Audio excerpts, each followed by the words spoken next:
Hey everyone, welcome back to our channel. We're the Dawnties. My name is Richele.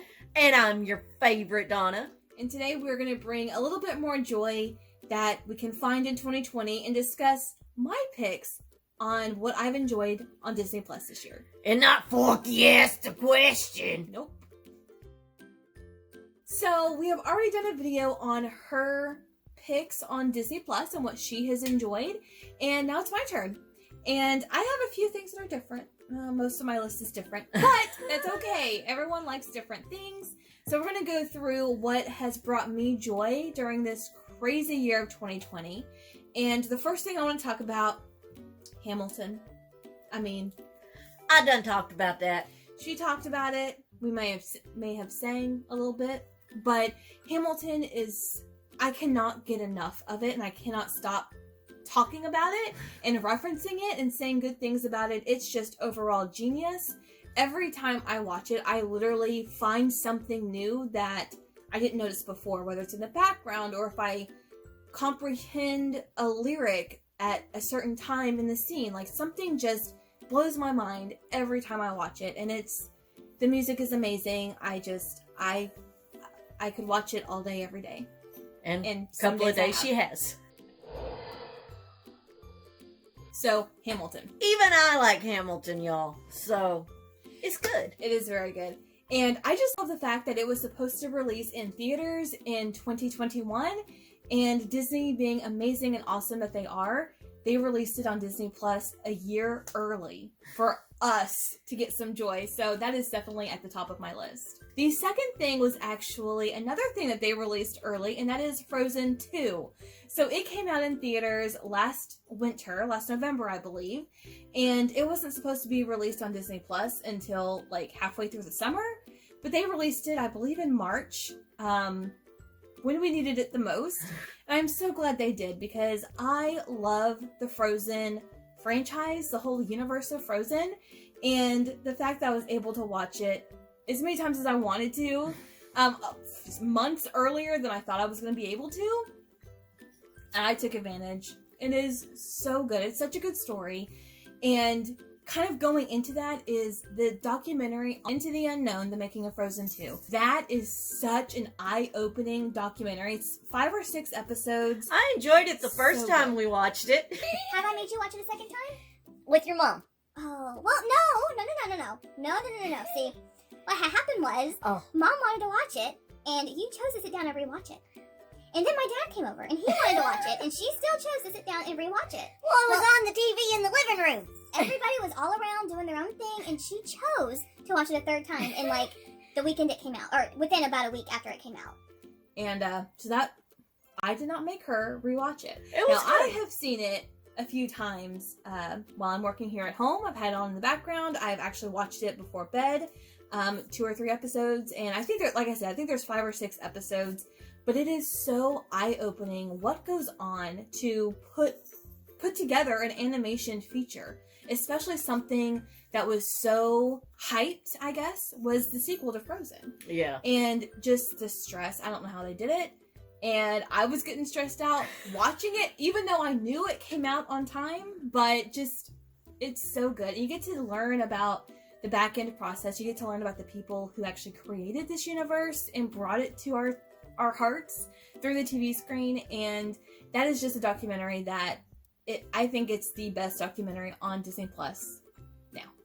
And there's a lot. We've seen quite a few documentaries on Disney Plus. We have. Another one that we watched is The World According to Jeff Goldblum. That was funny. So this actually came out, I think, maybe late last year when Disney Plus first launched, but it came through 2020, and we enjoyed it so much. Yeah. He is so sarcastic and dry humor, which I don't typically like, but on a man that looks like him, it just fits, and it just makes it 10 times funnier. And I really enjoyed that series. I think you did too. I did. It was funny. And you also learned some things too that I didn't know before. So, but what it is the crew follows Jeff Goldblum as he learns about Like, he picks one specific topic for each episode. One was really interesting on sneaker collectors. Mm-hmm. Another one, something related to like meat or whatever. He came to Texas to learn about Texas barbecue. There was one on ice cream. Yeah, one on ice cream, and like he takes you through the history of ice cream and why we love it and how you make it and like the most popular spots in the entire world. One on tattoos. Oh, the tattoo one.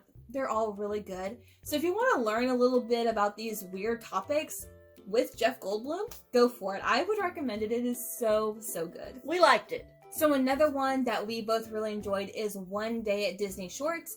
And this is taking you through certain people who work under the umbrella of Disney and kind of shows you what their job is. And some of them are so out there, you don't even think about that type of person or that type of position in Disney, whether it's on a production or on one of the branches of Disney like ESPN or Robin Roberts. They did one on Robin Roberts from Good Morning America. Mm-hmm. And then, of course, the people who maintain different areas in the parks that you don't think about. The warehouse that they store all of the stuff that they do the window designs in the shops on Main Street. That, people just pass by without, not a lot of people focus on those little bitty details. But the fact that Disney takes all of that so seriously and finds the best people in the world to maintain those little bitty pieces makes it magical. Yeah. And seeing these shorts, there are so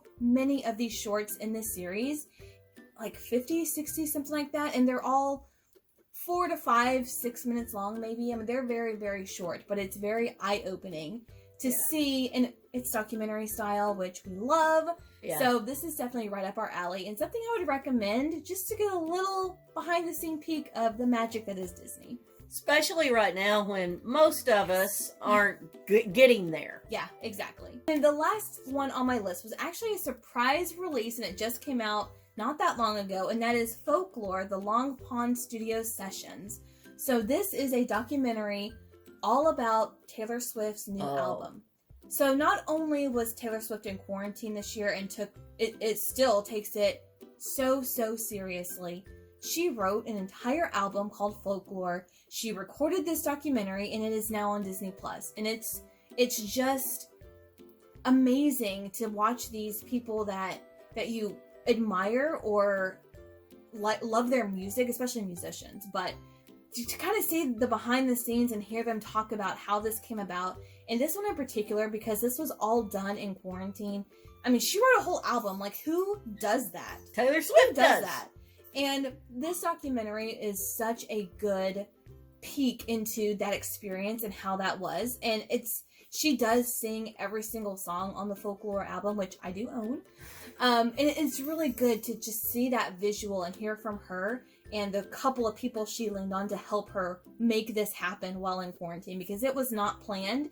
And if you know anything about Taylor Swift, she plans every single thing well in advance. And the fact that this was not planned at all, it just kind of happened, is just crazy and so out of character for her and her brand. But I really enjoyed it. She hasn't seen it. I have seen it. But it's really, really good. I'm not as big a Swiftie as this one over here.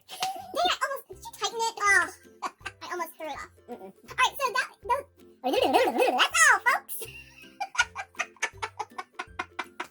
So those are my picks for what I would recommend and what I've enjoyed this year on Disney Plus specifically. So leave a comment down below. Let me know if you've seen any of these that I listed today, or if there are some other things that you found joy in on Disney Plus. Let us know down below, because we're always looking for new things to watch and new things to bring us joy, because we could all use some joy, let's be honest. Find the joy in them little things. Alright, now let's get into today's Advent opening. This is a way to find joy in a little thing.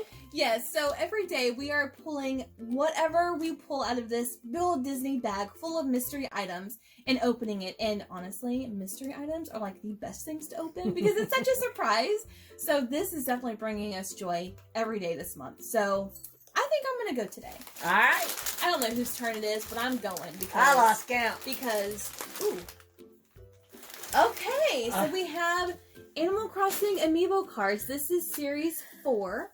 So we have opened these up on the channel before, and as I said in that video, we have purchased more, and when they came in, I dumped them in our mystery bag because they're a mystery.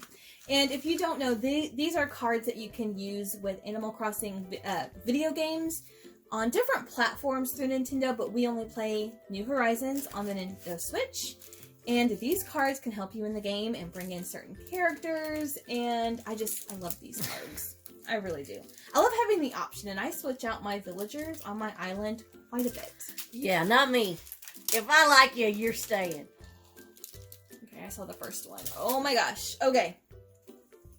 Her favorite villager. I got Lucky. Lucky's on my island. So Lucky is a dog all in ace bandages. I did have him for Halloween, but after Halloween, I was like, bye-bye. He's still on my island. And here we have, who is this? Gloria. Okay, she's a little ducky. We don't have her card, so that's awesome. Oh, next we have Chow. He is a big bear, and he's a little creepy, but he's pink, so I may bring him on my island during Valentine's Day, because I'm planning on having all pink villagers for Valentine's Day. Next we have Brofina. Okay. Brofina. Not a fan of the chickens, but okay. We don't have her, so that's good. Peaches. Okay, I am a fan of most of the horse villagers, and I love the fact that her eyes are crossed out. I think that's creepy, but also kind of cool, so I do like that one. And our special character is Hopper! No, this is Zipper. Oh, Zipper Zipper. T Bunny from the Easter event. Now, we did not play New Horizons during the Easter event, but we have heard horror stories about all the eggs and this guy in particular, so Zipper! we will experience him for the first time next Easter, but this is one we don't have. That's kind of cool. All right, so those are actually some really interesting pulls, I would think. All right, so thank you guys so much for watching, and we will see you tomorrow. I'll be here tomorrow. Bye.